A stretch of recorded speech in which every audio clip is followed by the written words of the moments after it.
Hello, and welcome again to this edition of Discover Israel. And as you might know, we're walking from Jaffa to Jerusalem, discovering all the different ancient cities and roads in between leading up to Jerusalem. As we mentioned before, we're here in the city of Gezer. Gezer, the carrot city. Well, we don't know exactly where it came from, but we do know it's called Gezer. Come with me as we're going to discover what lies inside of the city, archaeology, history, leading all the way back to the 2nd century BC. Are you interested? Let's take a journey.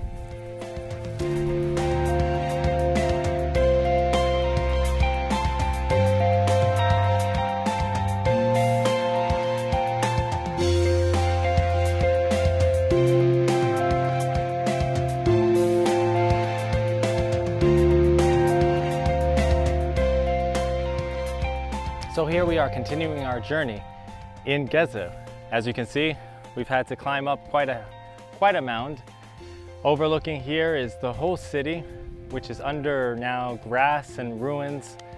But if you were to come back here a few thousand years ago, you would have seen a city flourishing and completely fortified with walls all the way completely around it.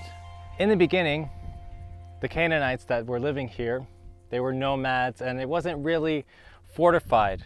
When the first king, Pharaoh, Thutmose III, when he took over Gezer, the Canaanites came to the realization that this needed to be fortified.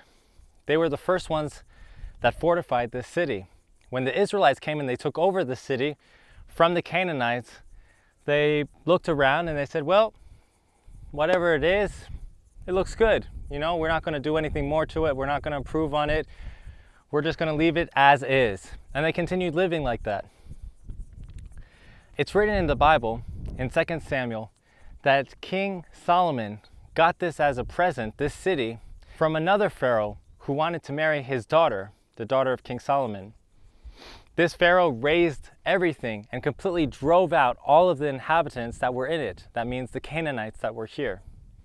The first thing that King Solomon does is he fortifies the walls of the city. He strengthens them and he makes it so that it's almost impenetrable. It becomes one of the 4 fortified cities which King Solomon builds. Hazor, Megiddo are others that he also strengthened and fortified them, knowing that these were crucial cities, strategic cities in a military sense. We talked about this before in our last episode, that the children of Israel, when they came into Gezer, they allowed the Canaanites to live here, to continue living here, and they did not drive them out, as the Lord said. You know, this reminds me that we are to guard our hearts, fortify our hearts. So I was asking myself, and I thought, how can we fortify our hearts? How can we build up our hearts and strengthen it against the attacks of the enemy? And I was looking at Philippians 4. And if you'll turn with me to Philippians 4, you'll read Philippians 4:4. Rejoice in the Lord always. Again, I will say rejoice. So one of the first keys to building a fortified heart is to rejoice in the Lord. It may not be easy times. It may not be the best of times. But we are to put our trust and rejoice in the Lord, knowing that He provides all and He is with us at all times. Number 2, let your patience be known to everyone. The Lord is at hand. We build a fortification of patience, to be patient with all people. This doesn't mean that we give in, but we are patient. And when we're patient, we're also grateful.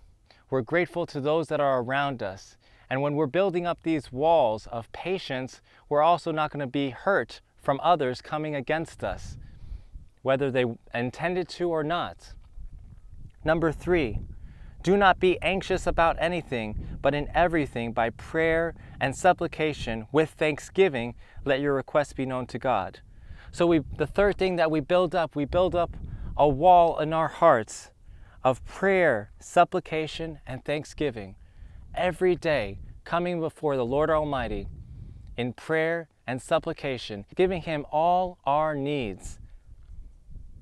And the last, fourth, and let the peace of God, which surpasses all understanding, guard your hearts and your minds in Yeshua, our Messiah. And the fourth thing that we build up is a wall of peace in our hearts, that we will be peaceable with all men, but that we will be at peace with ourselves, that we will know the true identity of which God has called us. Because when we know for what reason we are here on this earth, we will be at peace with ourselves. And nothing that Satan or anyone can say can penetrate a fortified heart. I pray today that every day you take time to fortify your heart in these four areas of peace, prayer and supplication, rejoicing always, and patience.